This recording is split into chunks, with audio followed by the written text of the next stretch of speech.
Political seats from their kin. Is it a case of keeping power within family circles in what is being called political inheritance? Well, KTN's senior reporter Jeff Kirui spoke to Garissa Governor Ali Korane on how the decision was arrived at and what it means for democracy in Garissa. Listen in. Can tell us exactly, you were part of the team that endorsed Abdul Haji, and many questions have been raised about the process of having him alone and of course not having competitors, in the, others arguing that isn't it an affront on democracy. Thank you very much. Let me at the outset admit that I led the team which endorsed, or the process which endorsed Abdul to take over the seat from his father.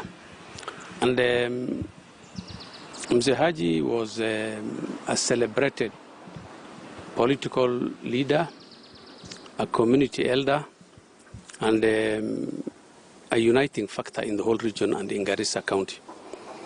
So his death came as a big shock. Of course, we are a community who admit death as a reality which will come, but it came as a big shock to the community that Mzee Haji had died. And immediately, I think, we buried him and went round to inform the community. The proposal to give this seat to his son, I think, was floated. And this was a tribute to him, a thank you and a farewell to him. And we see absolutely nothing wrong with that. Of course, it has not happened before, but there's nothing affront to democracy in this. We have not stood or stopped anybody from running for this seat. It's open. Anybody can run. A few have expressed their interest. We have spoken to them. They have stepped down. So I think because of the high ground Mzee Haji stood, it's almost a unanimous feeling, including among his opponents who ran against him last time, that it is only fair that we give his son the chance to finish his term. And our community is closely knit. We are all related, and we all feel the pain of his loss and or of his death. And it came easily that they will agree to front the son, and it's one which everybody is happy about.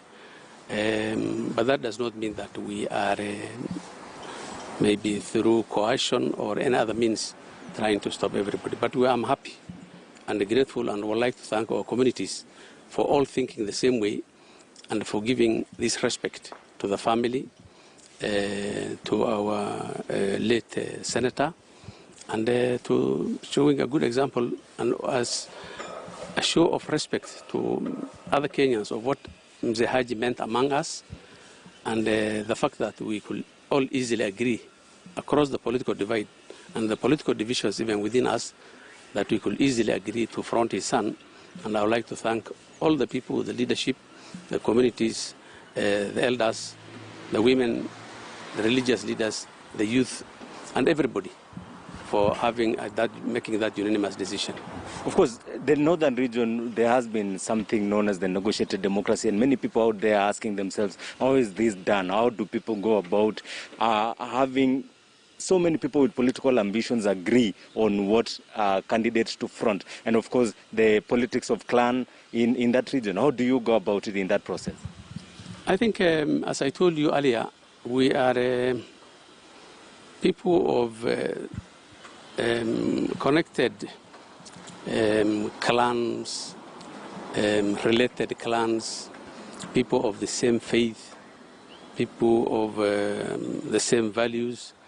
And when we meet, I don't know whether to call it negotiated democracy, because others will argue that there's nothing democratic about people sitting somewhere and agreeing to share things.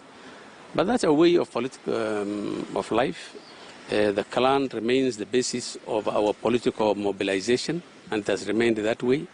And on most times, we compete on what is called the democratic platform of open competition, and some losing, some winning.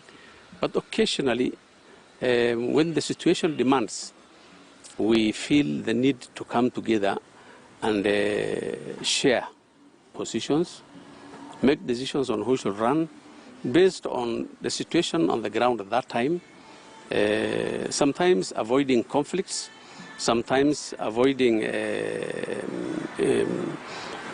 exclusion, and sometimes avoiding division.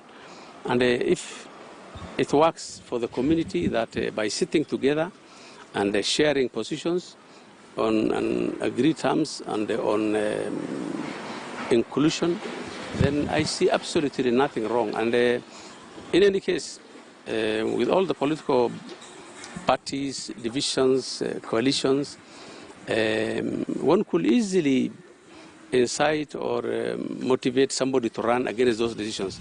But because of those higher connections, which really matter to us, it always, it sometimes works.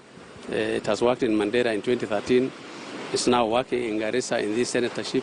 So when the need arises, and when the people have something to rally around, like in the case of Garissa, where the high standing among the community of Mzee Haji and what he meant to us, we can rally together and completely forget our divisions, whether clan or individual, or political, and to come together, then I see that as absolutely very perfect, nothing wrong with it, and it's something we should be respected. Of course, now that gap has been left by Yusuf Haji, and he has been a man, or rather the face of the northern region, as one of the leaders who've been spearheading the national politics here at the top. Are there any processes to fill that vacuum?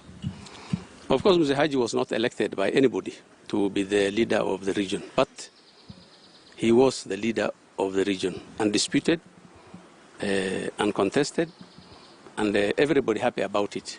And when he was there, nobody could aspire really to go and either compete with him or stand against him. And there was no platform anyway to contest his position because it was self-earned and everybody accepted. But now that he is not there... With the country on the verge of... All right, it's a wrap here on News Desk. I hope you're adequately informed. I am Ashley Mazuri. Up next is Bottom Line Africa.